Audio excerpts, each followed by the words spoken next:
Hey, what's up, rugby fans? Hope you're all happy and healthy and still safe. Thank you for pressing play on this latest video.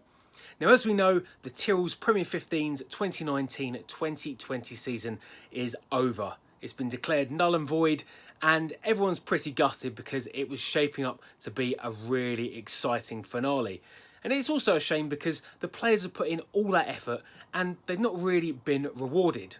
Well, not until now. I'm really excited to introduce a mini content series that we've got here at the Women's Rugby Show, awarding our team and players of the season. We put together a crack panel of some of the biggest names in the sport, and over the next few episodes we are going to pick our top players in each position, with the end of the series culminating in our awards for individual players. It's really exciting. Please subscribe to the Women's Rugby Show on YouTube to get notified when each episode drops. But for now, let's go and meet the panellists. Let me introduce some of the biggest names in women's rugby. First of all, it gives me great pleasure to welcome Johnny Hammond, who you may know is one of the biggest names in the sport. He is a journalist, a broadcaster. He commentated on the Women's Cup fight, the Rugby World Cup final back in 2014. He is the co-host of the Women's Rugby Pod. Johnny, good to see you. Very good to see you too, Adam. Looking resplendent. Thank you very much. You too. That is a delicious haircut. It's very cold, actually. But anyway, fair few quid raised for NHS, and not much hassle in the morning. Just wash and go. Yeah, I know what that feels like. That's for sure. Also joining us is none other than Rachel Burford, one of the most respected, one of the most highly decorated players in the game, over 80 England caps, a World Cup winners medal, and also co-host of the Women's Rugby Pod with Johnny. Rachel, how you doing? I'm good, thank you. How are you? Yeah, all right.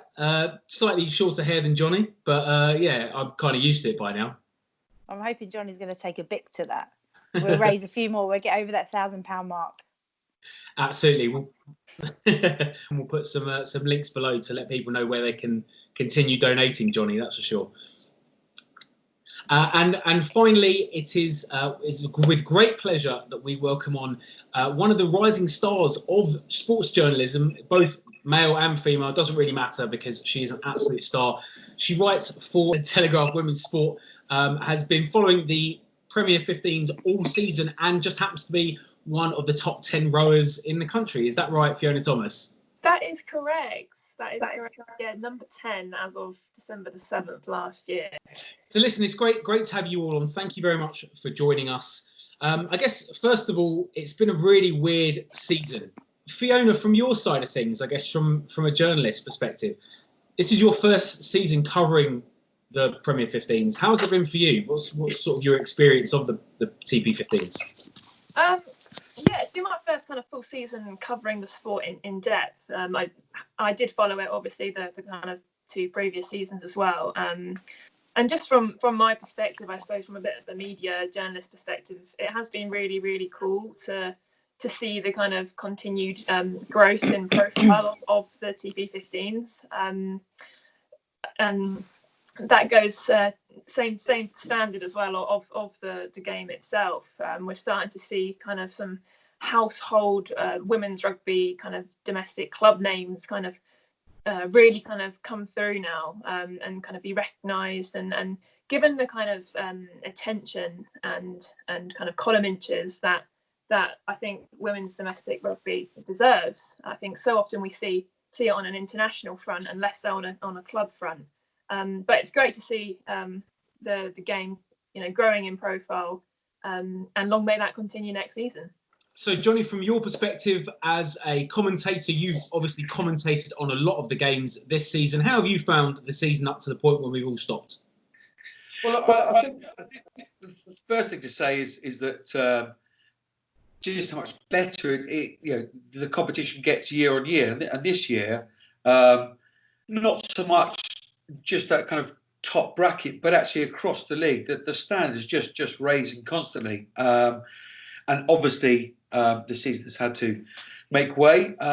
and for obvious reasons. But yeah, genuinely gutted because that little race for fourth spot between Gloucester and Wasp was heating up. I was really excited, seemed as though Loughborough were timing their run really nicely. Then, of course, yeah, you had Harlequins and Saracens still battling it out, and that would have been an absolute fierce final had we got there. But so yeah, gutting that it's kind of come to a close, but it's obviously understandable. But yeah, I'm just really impressed generally across the board the standard of rugby. Which brings us nicely on to Rachel. From your perspective, how have you seen? First of all, how have you seen this season in comparison to the last 2 seasons? But also, how frustrating is it for you as a player and for your coaches and teammates and opposition players as well that this season has just come to a halt like that? Yeah, well, I think I back up what Johnny's saying about in terms of the standard across all the teams. It's definitely seen an improvement. I think we were always as expected to see Saracens and Harlequins to be at the top still, but the race with, Gloucester Hartbury, Loughborough Lightning, Wasps as well, the improvement and the standard. And I think, it would have been a really exciting semi-final. Firstly, for the top 4 to get in, I think, Saracens and us Harlequins would have seen ourselves in those positions. But I think, the results would have been a lot better than what we saw previously. We had a very comfortable win against Loughborough last season, and Wasps again lost quite comfortably against Saracens. When I don't think we would have seen that this year, because I think the standard and the ability is massively improved. So as a player, you're actually quite frustrated and disappointed that, the season has come to a halt. We completely understand why and we get it. But it would have been a real tasty, last end of the season to see what would have happened this year. Yeah, absolutely. Absolutely. And just before we go any further, I just want to say to anyone that's watching this, we are going to put the links below to Johnny and Rachel's Women's Rugby pod. If you haven't heard it yet, even if you go back through all the episodes, you need to listen. It is an essential listening piece for any women's rugby fan. Now we are going to select our team of the season. We're going to go position by position. And really, the panelists and I are going to have a discussion as to who we think should be in that final 15. We're going to start at 1. We're going to go all the way to 15. Of course, we encourage you to have your say, so do feel free to comment below with your thoughts, or maybe if we've missed anyone off that you like, if we pick someone eventually that you think you disagree with. Of course, as always, leave your thoughts below.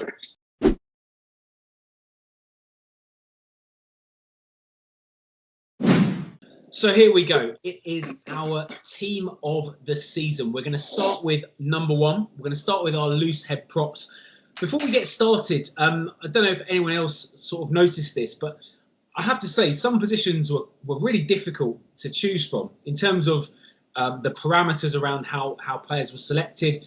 We chose the players who they had to play a minimum of 8 games. And we chose them in the position that they played the most in throughout the season. So some players obviously shift between certain positions. We chose them as where they played the most for this season just gone. So yeah, let's go into the loose first and foremost. I don't know about you all, but this was a really difficult one for me. There's a lot of names on this list. Does anyone want to start us off with maybe a couple of thoughts on who they think certainly should be in the mix anyway? Johnny? Yes, I kind of whittled down the list, and I've still got 5 names on it. Honourable mentions. I mean, Rocky. At 87 years of age, to still be putting it out there, was a 5 starts, 8 tries, ridiculous. The teacher Harper, I think, had a really, really good season coming from Field Waterloo. Fixton at Harlequins as well, really propped things up, excuse the pun. Had a bottom, 9 tries, ever present. But for me, it's Heather Kerr. I think she's been absolutely instrumental, very, a real fulcrum in that DMP Sharks, who, let's be honest, was a really tough pack to play against, and actually that's pretty much where they won most of their games, and she was a real focal point in there for them. So for me, Heather Kerr would be the lady wearing 1. Interesting. Rachel, I see you nodding your head. Yeah, Heather Kerr made it into my top three. Funny that the same sort of names that Johnny's mentioned, I also wrote down. So put Rocky Clark down in there, just kind of, to be going over as player coach and then to pretty much be running out week in, week out. And, not just their playing ability, but the amount of leadership and support she'll be giving all those players around her. But for me, again, Heather Kerr, she's so steady, she's so controlled, she's really reliable in that position. But I've gone for Hannah Bottoman because she's just got X factor about her. I mean, I know nothing about scrummage, but I do know what happens around the park, and she can shift and she can take a lot of people with her, and she's a big go-to player. And when they're in a bit above her, they'll be looking for her. So for me, it was Hannah Bottoman. So we've got one for Heather, one for Hannah. Fiona, your thoughts? Yeah, ironically, both Heather and Hannah did make it into my top three as well. Not just to add to the suspense. I was also really impressed with Akina at Worcester, Akina Gondway. I think she's a real young talent to watch. And I think Worcester might struggle to kind of keep her after her university degree, which I presume she's doing at Worcester. A real talent, and definitely one to watch for the future. Heather Kerr for me, again, Heather's been around the game for so long, and obviously not as long as Rocky, but she can play, like you said, anywhere along that front row, and she spearheads that scrum, and she has done so often for DMP this season. But for me, it is Hannah who gets the nod at first place, simply because she's just such a robust ball carrier, and that anywhere when she's within an inch of the try line, that she is just going to crash it down. And that explains her phenomenal try tally for this season. Yeah, I think it's a good points there for sure. Again, when looking at this myself, I think I was alongside all three of you. Me, top three, Heather Kerr at the bottom, and Rocky Clark. I mean, let's not forget Rocky Clark, as you said, Rachel. She came in as a coach, and she's played almost as many minutes as she's played more minutes than the likes of Poppy Cleal, who can also play in the second row back row as well. She's an absolute phenomenon. Again, between Heather Kerr and Hannah Bottoman, I was umming and ahhing, and I originally I did a first draft and I did put Heather Kerr in there. We saw her here on the Women's Rugby Show. And she was just phenomenal. When we saw her play for DMP against Wasps, she ran the show, scored 2 tries, unbelievable, incredible footwork. She's got pace for a front row player as well. But ultimately, I did say that Hannah Bottoman. I don't feel like she's had as good a season as last year, but I'm going to have to go with the girls. I'm afraid, Johnny. It's going to be what 1-0. We're choosing one of the brightest rising stars in the game. As I Loosehead, I don't have any complaints in the slightest. I think it's 12 starts, 9 tries, unbelievable try scoring record, as Fia said. And she can do something special. I'm with you. I think she's still got plenty to learn, and it's going to be interesting who the Red Roses bring in as forward coach, and whether she continue to grow, especially for the set piece area. And she's not even in the mid-20s yet, I don't think. Yeah, still 16. Yeah, so amazing career ahead. Very, very scary to think where. She's 20. Yeah, 20. Yeah, so very scary to think where she can go. So there you go, that brings us to the end of this first episode in this look across the team and players of the 19-20 season. What do you think about our final choice? Do you agree? Do you not agree? Do you think we've missed someone out? Whatever it is, do comment below and let us know your thoughts. And of course, subscribe to the Women's Rugby Show on YouTube, because our next episode is going to be looking at that front row, but this time at the tight head prop and the hooker. For now, thanks for watching, and we'll see you soon. Bye.